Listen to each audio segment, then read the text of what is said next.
Oh man, it's more in this Moving right NFL. along, we had speaking of quarterbacks having a lot of power, the quarterback in New York seemed to wield an enormous amount of power.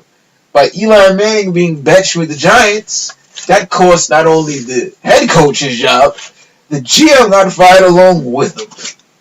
So we had in New York with the New York Football Giants, the general manager Jerry Reese and head coach Ben McAdoo fired by owner John Mara after the Eli Manning benching that caused a lot of backlash across the league, from Philip Rivers to head coaches speaking out that it was wrong what happened to Eli, to the fans coming out and protesting that they would not support the backup because of what happened to Eli.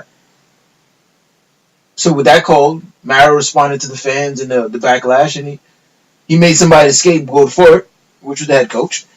And because of the head coach being able to last that long, the GM was also promptly fired.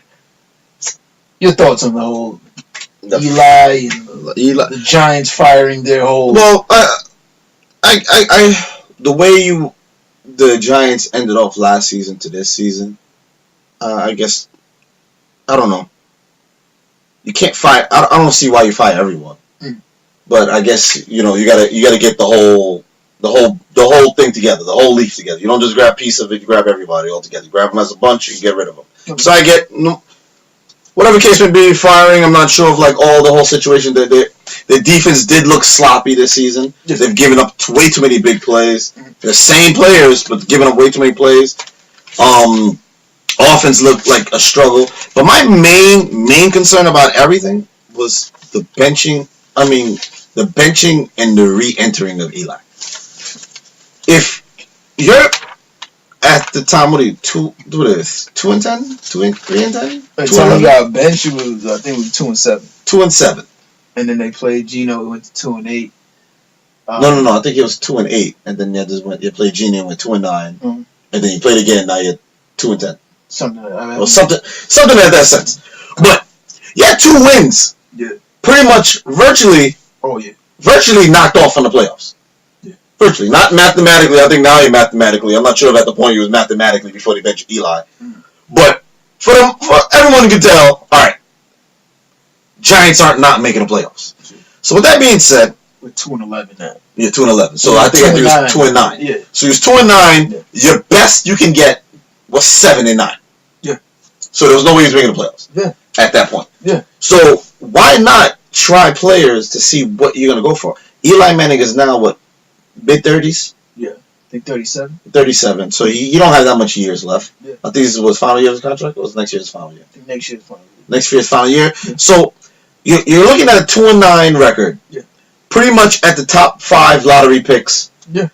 Possibly could be looking for anywhere between quarterback, quarterback, linebacker, lineman. Mm-hmm. Anywhere in those, or running back at that situation. Mm-hmm. So with that being said, wouldn't you look at your players at the hand? Okay, right now we don't have too many linebackers to play, but we have different quarterbacks that we can see.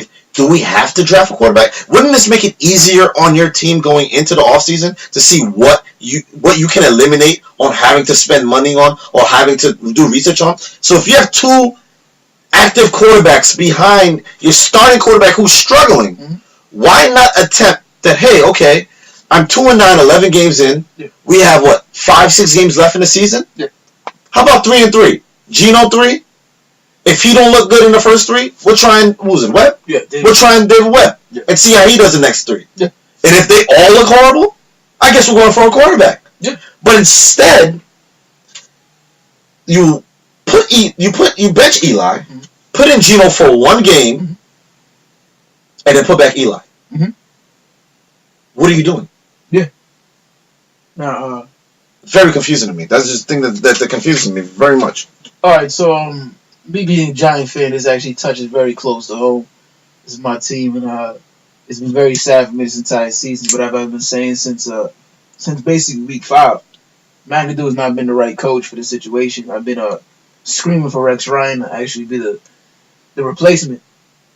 So with the Eli Manning benching, the league spoke out of how, and I don't think anybody has a beef or anybody's wrong about approaching the way they approach benching Eli. was not the way I think it should have been approached. Very much so. They could easily have came out a couple weeks beforehand and said, the way the season is going, we're gonna look to our other options going forward if it continues this way, and at a certain week say, all right, we're gonna go to the backup first, give him a shot to see what he brings to the table, and then basically bench Eli for the rest of the season. They kind of pretty much benched Eli like how they did Tyrod. Yeah. The same kind of nonsense way. Yeah. And I feel like that's more on McAdoo, and not against. Could be the GM. Maybe the reason I'm gonna say McAdoo because McAdoo did this now with other players. He did this to Janoris Jenkins.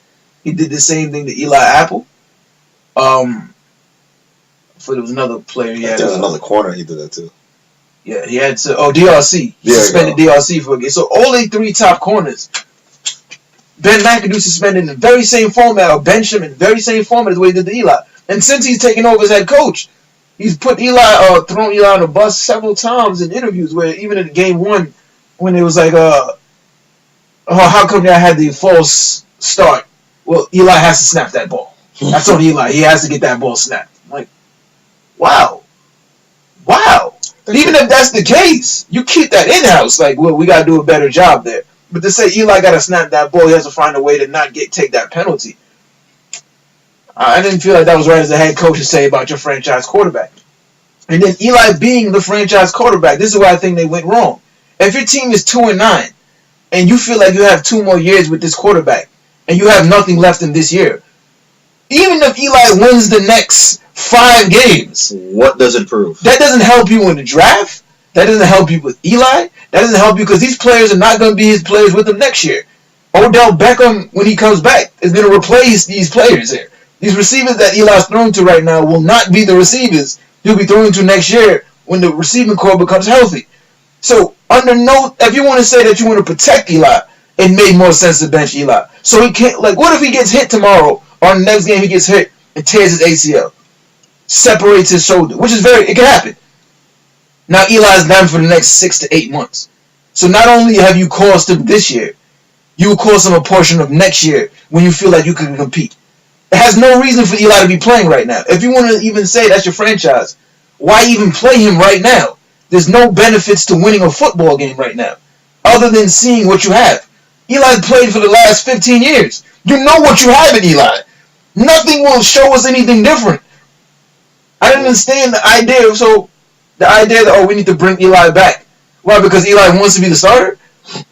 Because Eli said, I want to start every game? That's the way it's supposed to feel. That's what every player on the league... RG3 right now is saying, I want to start a game. There's a third string right now that's supposed to start every game right now.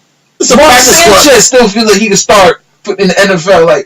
That's every quarterback's feeling. So when you hit, Eli still wants to start. What else would he say?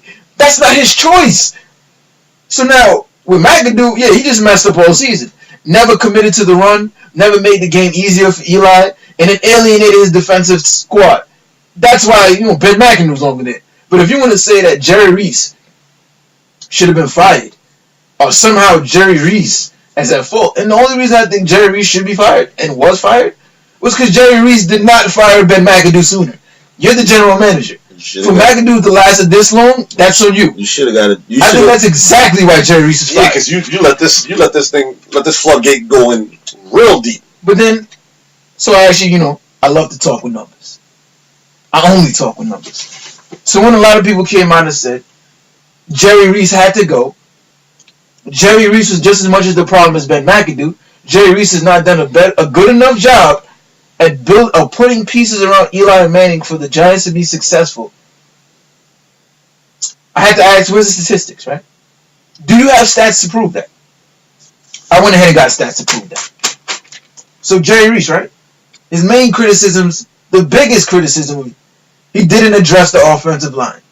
Oh yeah? March 12th, offseason. He signed a former first-round 11th pick, DJ Fluker, as a guard. If people remember, DJ Fluker was an All-American in college. Was considered one of the best linebackers in the 2013 draft. He struggled with the Chargers under Phillip Rivers, but that doesn't mean that he isn't talented. He also re-signed John Jerry, who was also a guard with the Giants. John Jerry's actually rated as a top 30 guard in 2017. So is that a bum? Is that a bad move? So that's two moves in which he brought in talented offensive linemen to address the offensive line. The last side of it is, a lot of people like to point out, Eric Flowers was a bad choice. Is that so? Went ahead and did some research on Eric Flowers now. They love your boy Eric Flowers. Eric Flowers from week 2 through 11 did not give up a sack. Over 300 passing snaps without a snap. That's the longest in the NFL this season. Okay. Let's go a little further. He's rated actually the 34th best pass blocking tackle. Other than 4 games in which he gave up a sack this year. Week 12 against the Redskins, gave up a sack. Week 2 against the Lions, gave up 3 sacks against Ziggy Ansah. Week 1, he gave up a sack against Dallas. And in week 13, he gave up a sack against Oakland. Those are the only games he gave up a sack this year. And Oakland was Geno. That was a new quarterback. Yeah. For this year, Eric's started 12 games when he gave up 4 penalties, no false starts, 6 sacks allowed, for a total of only 48 yards. So, where does that say Eric Flowers is struggling? And if people pay attention, when Eric Flowers was drafted, he was the youngest player in the first round, was considered a talented linebacker that needs 2 years to develop. Eric Flowers right now, 23 years old, younger than Odell Beckham, younger than Sterling Shepard. So with that, how is Flowers a bust? How? How was that a bad choice?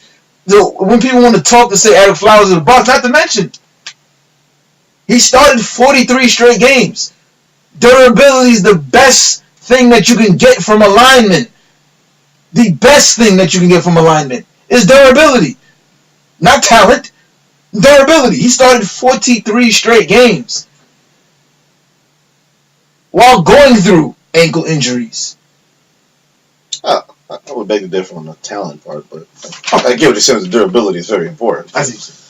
So if you can't get your hands up, I see. You can be healthy as hell. So even when people say that, well, back to the offensive line. Well, Justin Pugh was also drafted by Jerry Reese. He's rated a top 10 linebacker. He's a guard. Actually drafted as a tackle, switch over to guard. Okay, Justin Pugh is actually considered a top 5 right guard in the NFL. I was supposed to say he's really good, especially he's a good run blocking guard. 2013 first round pick of Jerry Reese. Last 2 years have been ranked the top 10 lineman. Now we actually have the center, Weston Richmond, was drafted in the 2nd round of 2014 as a drafted Odell Beckham. 2 straight years he's been considered a top 10 center in the league. Pro Football rates him at 71.3. So these are 3 players drafted over the last few years by Jerry Reese that have showed progress. So this idea that he didn't address the offensive line, and I can even go a step further with statistics. For this season, through week 13, the Giants rated 15th in pass protection. That's not poor. That's not poor at all. That's middle of the pack. When you're 15th out of 30 teams, you're not doing bad. Okay. So they say, well, no, the run game is where they really struggle at. That's where that team really struggles at. By Football Outsiders, the Giants through week 13 were ranked 13th in run blocking. 13th. So why are they 27th in rushing yards? What are they ranked in rushing attempts? Oh, we're going to get into that. 31st? We're going to get into that. Let me quickly get through this. Number 2 for Jerry Reese. Has too many poor drafts, has missed too many players in the first 3 rounds over the last few years. All right. 2013, first round, Justin Pugh. He worked out pretty well. 63 games he started already for them. 2nd round, drafted defensive tackle Jonathan Hankins. He just signed for a deal with the Colts as one of the best defensive tackles in the game. Actually, I get his PFF right now. He actually was one of the top guys. He's been our top run stopping Oh wow. Guys out there, he's been really helped out. Third round that same draft. Defensive end, DeMontre Moore. 53 games for the Giants. Who's that rookie guy? I like that guy. Tomlinson. The nose tackle. I like that guy. Yeah, from Alabama. All right, so 2014, first round pick. Wide receiver Odell Beckham Jr. He's already been an All-Pro. In the second round. Wait, before we even get into that, I have this little thing about Odell. Yeah. They call him a very selfish player, right? Yeah. Do you know he came from LSU? Which is a prominent running team? With Javaris Landry. Both are beasts. Yeah. But it's just so little funny that I noticed. Correct. But came from LSU. So if you want to say, he drafted Odell. In the same draft where Sammy Watkins was considered the best wide receiver in that draft. Where Mike Evans went before Odell Beckham. So if we want to say again, let's go into the second round. He picks offensive lineman Weston Richmond, who started now at center for them for 51 games. That's in the second round. Third round, defensive tackle Jay Brownlee. He's already played 51 games for the Giants. That's more than 3 seasons I'm giving you here. Okay, that's 2 drafts. That's 2013, that's 2014 already. That's the first 3 rounds. In both of those rounds, the first 2 rounds, he got starters out of them. Okay, let's go ahead. Let's keep going. 2015, first round 9th pick, Eric Flowers. Started 43 straight games for them. Second round pick 33, Landon Collins. Already been an All-Pro. Third round, defensive end, I can't really pronounce this, Ozawagi? He's a defensive end. Ozawagi, yeah, we was going to say... but defensive end, pick 74. He actually got a couple of sacks, but he's already played 18 games. It's more than a season. So, from a third round pick, you got more than a season from a player. That's production. Let's go into 2016. Since we can keep going. First round, cornerback Eli Apple. Jury's still out on him. Second round, wide receiver Sterling Shepard. We all can say that Sterling Shepard's a talented player and will be a starter in this league. Congrats to Sterling Shepard. He just got married. Oh, yeah, to a very bad woman. Shout outs to him. Congratulations. That's a very good look. And in the third round, he drafted free safety Darian Thompson, who's now started all year across from Landon Collins. And then last year, first round pick, Evan Ingram. Leads all rookies in receptions. Second round pick, defensive tackle Dalvin Thompson. He's been a starter from day one. In the third round, QB Davis Wright. So now, to say he's had too many misses in recent drafts, I just gave you the last 5 drafts he's had in the 3 rounds of them. Other than maybe say 2014 third round, 2015 third round, all these players have contributed. Well, I don't even know if you can put it in that standpoint. I think you have to, in order for you to really base your thing, it's to say it's that he's failed. Yeah, you have to compare it to another team that has their current GM and see how well they. Here's the thing, though. I really could have did that. That's what I'm about to say. The GM of the year is in Jerry Jones from 2015. If I look over his last 5 drafts, it's not even close to what Jerry Reese has accomplished. Yeah, but I didn't want to bring somebody else in there. So you can really go into it. I can go a lot further. How if we want to compare him to other GMs, Jerry Reese is far from making the same mistakes. The Jets have had several GMs in the last few years. How's that working? Very, very tough. So the third biggest criticism: never addressed the running game. 2012. Drafted running back David Wilson. First round. Only played 21 games before he had career-ending back surgery. 2014. 4th round. Drafted Andre Williams. Andre Williams that year led NCAA in rushing yards. He played 40 games. Oh, yeah, big for the Giants, yeah. Before being cut for Darkwood. Yeah. He had that what's the former Giant? He had that Dane type of run. Where like, you good for 2 yards and less. 2016, drafted Paul Perkins, 3rd round.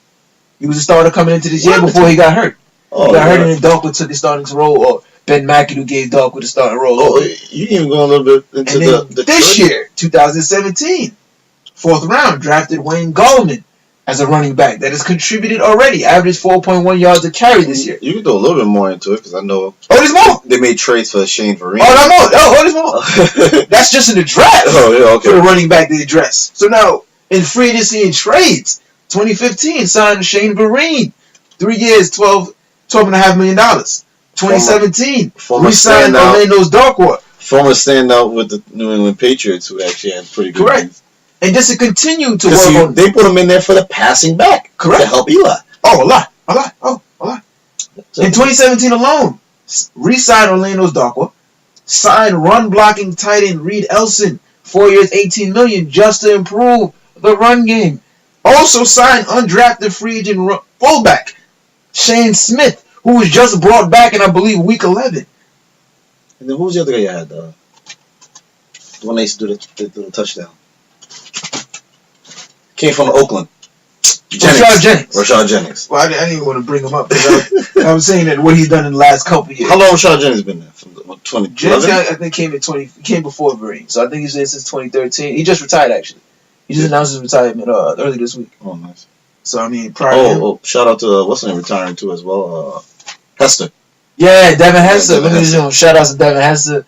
The best returner man I've ever seen. The only person I ever seen score on my team, and I was actually happy about it. Best I've ever seen. Like, not even close. Yeah, I think before him, it was the human joystick, D'Angelo Hall. Okay, he did pretty well. He was him, and then once Devin Hester came out, it was just like, okay, no one's beating this. Because... Monster. He's doing the ball, he was running for a touchdown. Monster. Punt him, kick it, there's nothing you can do. Monster. Either kick it out of bounds. People were actually kicking out of bounds and letting the team start in the 40 rather than letting him run the ball. That's a fact. Like, are you kicking to like the running back a little forward at the 20-yard line? Yeah, you let it go all the way back. I'd rather Vince Grossman trying to score a touchdown on me than him. Right. And then the last reason I point to why Jerry Reese probably shouldn't have been fired, and the reason that he did get fired, was Coach Ben McAdoo. But I did some research. I wasn't aware of this beforehand. According to NFL Network, McAdoo was never Jerry Reese's choice as head coach. He preferred 2 other candidates to McAdoo. Giants ownership stepped in to make the call, believing Eli Manning would benefit from not having to learn a new offensive system. So this means that this is all on Mara. This is not Jerry Reese at all. Oh, they just and Jerry Reese is a general manager, far from failed. They just cleaned out house for no reason. For sure. And for what I understand during that process, Jerry Reese was trying to trade a first-round pick to the Saints to bring in Sean Payton as a new head coach. Now, do we feel like Sean Payton would have the same problems with Eli? I guess the judge would be the jury on that one, right? And they say that the Saints don't run the ball. They have a top 3 running game right now. So that's on the Sean Payton. Well, Sean Payton has always been good with running the ball. When he had Reggie Bush and Pierre Thomas, Pierre Thomas. Like, that's when the Saints were. Just think about it. When the Saints were nice, it's when they used to run the ball and have defense. What do the Saints got right now? Running the ball and defense. That kid, Marshawn Lattimore, oh, man, he's looking really good. 3 picks already. He only played 5 games. That's great. That's amazing. But that's it on me as far as the how I feel about the whole Giants situation. I feel Jerry Reese should have never lost his job. The GM that I wanted to replace him, John Dorsey, former GM of the Kansas City Chiefs. The Browns just fired their GM and picked him up before the Giants could get their hands on him.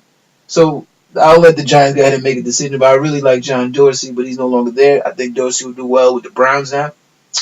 Kansas City Chiefs GMs just getting taken up from all over. Oh, yeah. Colts picked up Chris Ballard.